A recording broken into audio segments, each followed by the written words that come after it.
Hi everyone, this is Margaret Manning with 60 and Me. This is the place where women over 60 come to be inspired. My guest today is Nancy Perraud. Nancy is a good friend of 60 and Me. We've interviewed her many times in the past because she's a great travel expert and works for About.com and specializes in boomer travel, senior travel. Hi Nancy, welcome. Hi, thanks for having me back. It's so good to have you here. You know, every time we talk, I've got a bunch of questions for you. And this one I'd like to chat about is cruising. Now, you know, most people think about cruising as, you know, sitting on the beach, with a, or these various beach destinations with a drink and, on the deck and sort of little umbrellas in the drink. Yes. It's kind of a fantasy world cruising. And I know that there's more to cruising than that. And I'd love you to share with us, some of your ideas for more unusual cruises.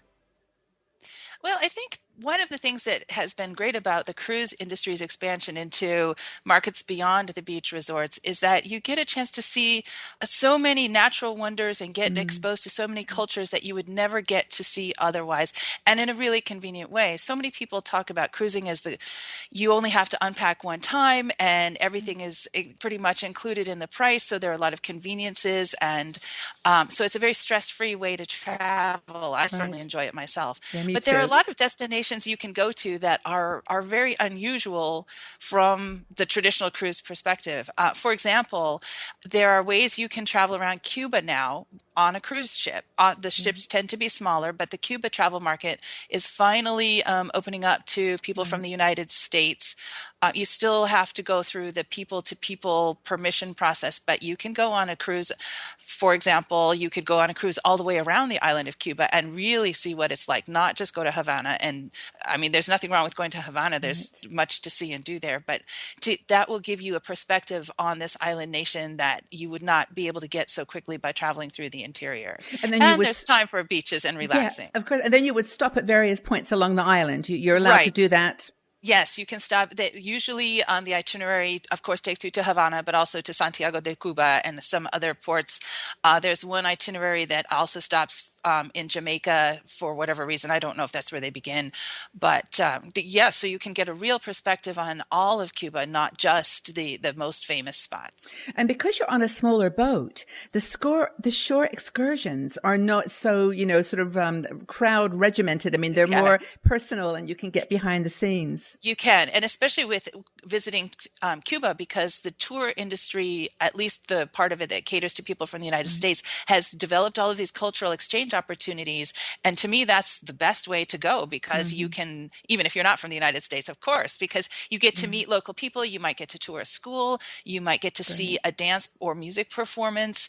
And those are unusual kinds of shore excursions, perhaps, but they really give you insight into what Cuba is like. And Cuba is changing as more people come. So in my mind, now is the time to go. Well, I think it's a great idea. And actually, we work with Road Scholar, and they have a very comprehensive program of Cuba tours, both the ones where you spend several days in Havana and also the round the island cruises. Did you have any in mind that you would want to mention that you're familiar with? Yeah, another one is Cuba Cruise. They do circumnavigate Cuba cruise opportunity. They have some other itineraries as well. Cuba Cruise, great. Okay, so Cuba's a great option. What about some of the more exotic northern or cold, exciting adventure places? Well, the Antarctica is becoming a really popular destination. Yeah. Again, you can get there on a small ship. I know someone I know well went with Aurora Expeditions to Antarctica this past year. Their ship is 54 passengers, and you start in South America, and then it's about a day and a half at sea to get to Antarctica, and you can,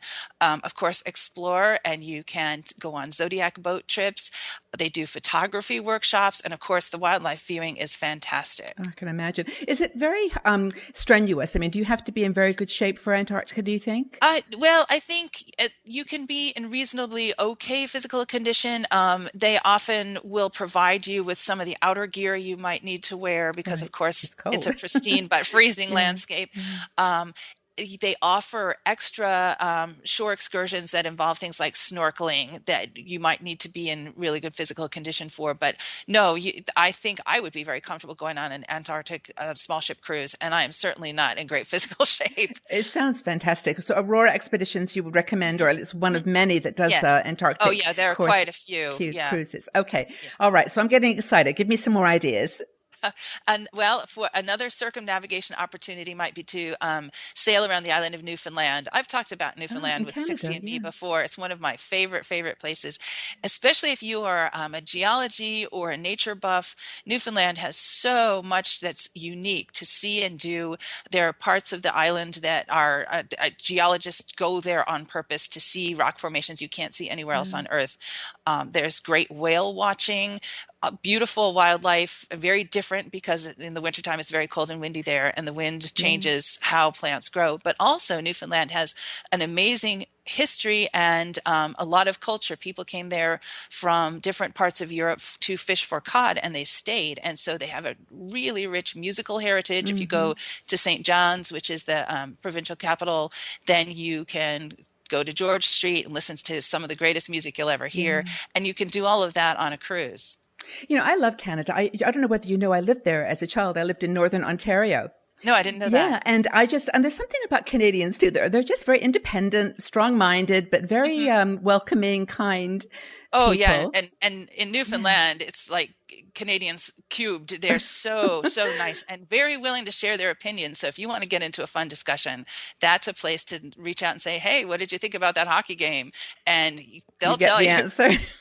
Okay, so any ideas for who to travel with in Newfoundland? Well, there, again, many cruise lines go to Newfoundland. I know Adventure Canada offers a cruise around the Okay. entire island. That would be kind of a longer itinerary because Newfoundland is a lot bigger than you think it is by looking at a map. It's because of the map projection, it looks smaller than it Yeah. really is. But I'm glad we covered that one, Nancy, because I don't think a lot of people would put Newfoundland or Newfoundland on their list of places to go. So that's great to know about. mhm. Another thought I had is a lot of people would rather have something a little bit less adventurous and maybe a little bit more meditative or reflective. So give us an example of a cruise that might focus on mindfulness, meditation, Sure, yoga. sure. Themed cruises are becoming more and more popular. I mean, I even know someone who went on a knitting cruise where they had knitting workshops. But MSC Divina, that ship offers a holistic holiday where you go on a cruise to the Caribbean. So you have the beach, the beauty, the lovely sunshine, but they offer a vegan menu every day, and you can also get gluten-free meals if you Wow. ask for them. They offer meditation opportunities, yoga and exercise, workshops on all aspects of meditation and spirituality. So if you really want to change your spiritual and your meditative potential, that would be a great way to do it. And the nice thing about a themed cruise is that you are sailing with like-minded people. So it's really easy to make friends because you already know you have a whole bunch of important things in common. Yeah. So you could actually change yourself as Yes, well as changing your world. absolutely. That's cool. Absolutely. That's really great. Well, those are four brilliant ideas. And did you say MCS was the name of the company? MSC. Yeah. MSC. Is Yeah. that a And Swiss it's, company? I think it might be. yeah, Or I'm not European. sure. Yeah. Well, you can always check it. And we will leave the details of all of these in the article that we include. So thank you, Nancy. Is there anything we've missed? Any last minute thoughts on Adventure Cruise? I think if you're interested in something in particular, you might, do a web search for that hobby or interest and then cruise, because you never know what you're going to find. You can go on a cruise with some Baltimore Ravens players, for example, if you like American Now, football. I know you're talking about this personally now, Nancy. You're in Baltimore. Yes, yes. I have not gone on that cruise, but I have a friend who did. She had a I fantastic time. bet. Well, look, and that people, of course, can go to about.com and they can look for Nancy Parode and they can ask you questions. Yeah, Yes, that's perfect. absolutely. Okay. Thanks a lot, Nancy. Take care. Thanks for having me.